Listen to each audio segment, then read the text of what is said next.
tay no sa ako na linako ay allowance naman po di sa estudyante saan manilo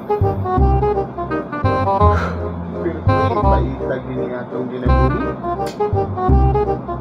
wala naman tayo maduugan ang solusyon na makahatag na transporta kung sa may ang buhaton lulubasyong Ang akong masulti ni Maday.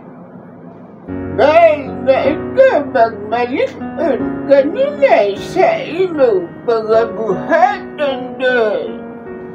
Kay sila labas yung kanimuha nga ang imong kanang pangantay sa kinabuhi.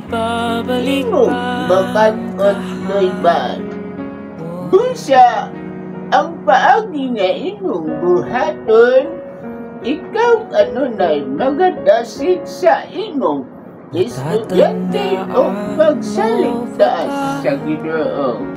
Maubalo salamat kayo lulubasyong sa imong mga padasig ka na ko so ugma siguro nga adlaw mangita ng ikog pamaagi nga makahatag og gamay suporta sa akong estudyante.